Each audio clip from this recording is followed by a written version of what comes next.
Reports of suspected cholera cases in Nigeria have surged, with the Nigerian Center for Disease Control (NCDC) reporting over 10,000 cases. However, some question these figures, suggesting that they may be inflated. Premium Times is out on the streets of Abuja to ask residents what they think about this and how it might implicate the prevention of this disease. We are here. The kind of number they give to corona, we know. We are all here. They only tell you someone died, this that happened, but we can't even find the exact family, where their family is. I don't know. For my area in Nigeria, we've not got any reports. And where I'm residing in Abuja, I have not seen any report of the cholera. I don't feel it is. But if it looks so, it's because of the attention that is needed. I believe there should be a census towards that. If you go through the grassroots, go to the vicinities, you'll be able to have adequate figures. Just like with the way we have different, during elections, we have different polling units, we have different agencies and all that. So if you go to the grassroots, try to understand, make some direct supervision, you'll be able to get the direct numbers. Yes, I believe, because recently in some part of countries here in Nigeria, even in part of in my state where I come from, I heard from news that the cholera is here and there, even in Lagos. Cholera has period. Cholera comes during period of heat, not this time. They can still add doctors. They should give an analysis of what's it.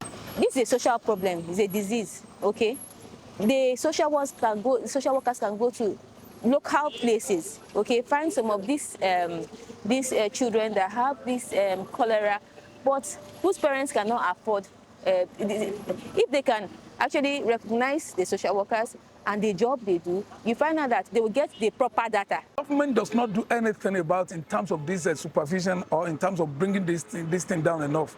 No, how? Why the government is not doing it? Because I believe government has enough of things doing than to face the issue of the cholera. And then by doing so, by neglecting people of this, definitely the high numbers of dead people will be rising. There is no cholera towards this time that we are saying now. Every state had their own large number. Towards last year, if I may say, Kano have the highest number of cholera.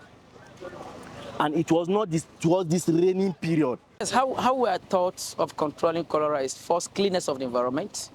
Your water you are taking should not be contaminated. The food you are eating should be avoidance of any dirty or covering it totally, and that reduce all control of the cholera. That was in the past, and the kind of water, food that we drink, you don't even have a choice, you know. We don't even know as a child, as at that time, I don't even know that anything like cholera exists. We just take whatever we see and we eat and all that, until it started affecting me and all that. And I was taken to a doctor and then administered, and then we were told that this is cholera and all that. I wasn't myself. My experience, I do go to toilet almost 4-5 times when it occurred to me. So it's something I've experienced. A lot of children, not even just the data you find in the hospital, parents that can't afford going to the hospital, you see their children having cholera, even without knowing what it is, because most of them are not trained, most of them are not, the orientation is not given to them. So you just feel like my baby is pooing and coughing, and they can't go for tests, so you just feel it's a normal thing. Government has to come with enough of caring to the citizen of Nigeria. Apart from the data the hospital will give you, because they only have the numbers of people that come to the hospital, there are people that are dying daily in some of these remote places, okay? Then, secondly, proper sensitization, especially in schools. Private schools, they should do proper inspections. If these cholera case numbers are inflated, it could significantly impact how the outbreak is perceived and managed.